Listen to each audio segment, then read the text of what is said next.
قرض و قسم گیپوکرات این دو کتابی تازه‌نشر نویسنده تاجیک معروف باباجان می باشد که به تب رسید. معرفی کتاب‌ها صبح امروز سنه 18 می با اشتراک وسیع عالمان و شاعران و نویسندگان در تالار کتابخانه عمومی به نام تاشخوجه اسیری برگزار شد. تاکید گردید که کتاب‌های تازه نشر در شکل رمان چاپ شده موضوع مهم و زندگی واقعی یک خانواده تاجیک را گرد آورده است. یعنی کتاب مشخص درباره پستی و بلندی و مشکلات زندگی یک عائله، اینچنین قرض فرزند در نزد پدر و مادر و وطن نقل می‌کند.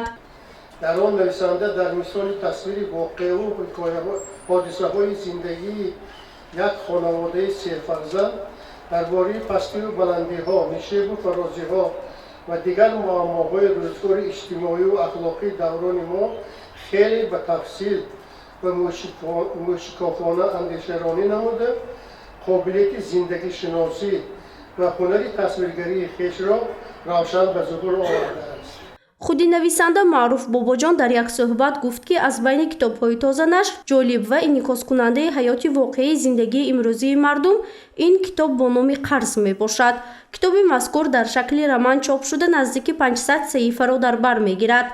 حالا بیش از 200 نسخه این کتاب در نشریات انیس به تب رسیده دسترسی تمام کتابخانه‌های قلمروی کشور شده است. کتاب‌های نویسنده بجز از زبان تاجیکی با زبان‌های روسی و انگلیسی و ارمنی و ازبکی نیز ترجمه شده است که بیرون از تاجیکستان هم خواننده دارد. سوژه‌های بسیار عجایبی نغز است. خواننده‌ها اگر خوانند گرفت کتاب دسترس کنند البته می‌خوانند و مقبول می‌شود.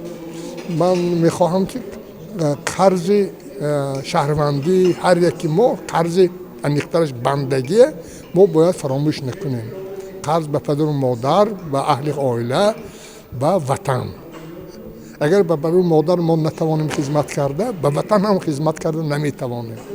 در روز معرفی کتاب‌های تازه نشر نویسنده معروف باباجان بجز از عالمان و شاعران اینچنین جوانان و دانشجویان و دوستداران کتاب نیز جمع آمدند. آنها از ایجادیات و اثر و حکایه‌های معروفی نویسنده باخبر شده درباره فعالیت او به خود معلومات گرفتند.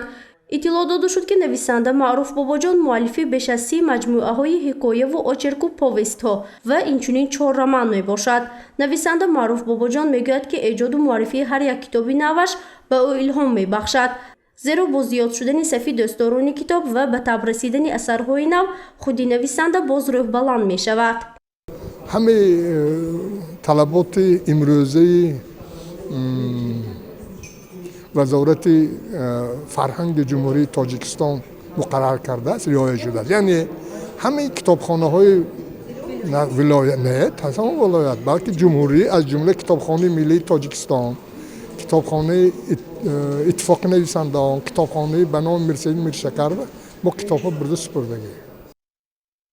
با معرفی کتاب‌های تازه نشر قرض و قسم گیپوکرات ایجادیات نویسنده معروف باباجان به بیش از 30 عدد رسید. اطلاع داده شد که برای خدمت‌های شایسته در رشد ادبیات و فرهنگ ملی معروف باباجان با فرمان پرزیدنت جمهوری تاجیکستان با عنوان عالی نویسنده خلقی تاجیکستان سرفراز گشته است. همچنین او دارنده عنوان فخری کارمند شایسته تاجیکستان و عنوان بلند شهروند فخری شهر خوجند می باشد.